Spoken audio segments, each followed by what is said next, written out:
What's up, everybody? Novelty back at you again.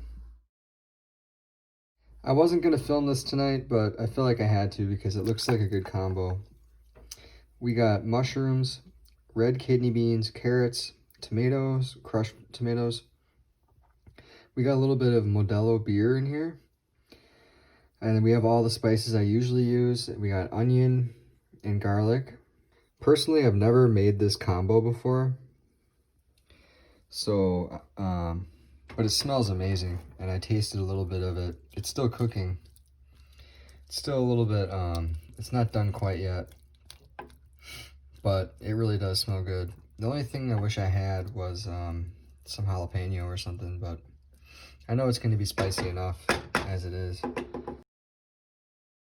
All right, everybody, so here's the final product here. You can serve it on the side with some avocado. Don't mind my plate. It's like a Tupperware top. I could have used, a glass plate or something, but I was just being lazy. I'm using that because I don't really give a shit. It's not like I'm serving it at a restaurant. I'm just eating this before bed. One last food for thought.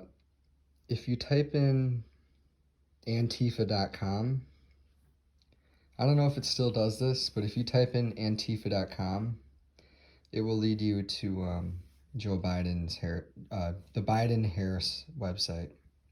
Have a good night, everybody. For the supplement of the day, well, it's not really a supplement, but it is it will supplement your health. It's a tea. You can only get this brand from Nature's Way. This is the only brand I really use. It's elderberry, which is really good for your immune health. It's got vitamin C and echinacea. Echinacea is a natural herb that helps with immune as well. So this is really good if you have like a cold.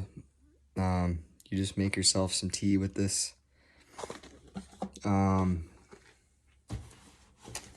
Speaking of tea, I also have this. This is really good if you feel like you've been kind of unhealthy lately, or maybe you need to get clean for something. Wink, wink. Detox tea from Yogi brand. One last thing I wanted to say. How do I put this? I think something big is going to happen on the 20th here. Everything is like boarded up and there's military everywhere, tanks on every corner in Washington, D.C. The band that they're going to play for the inauguration is the Free Radicals. Look up the lyrics to that song. Well, I can't really do it too much justice. Look up Zachary K. Hubbard if you haven't already. One of his latest videos explains this a lot better than I can right now. Yeah, this is the beginning of something crazy. Obviously, it's been crazy already, but this is like the day they've been waiting for. And there's going to be 56 pillars. They're going to be lit up for 46 seconds. If you know, you know. All right, so yeah, it's novelty, everybody. Peace and love. If you're in DC, Stay safe.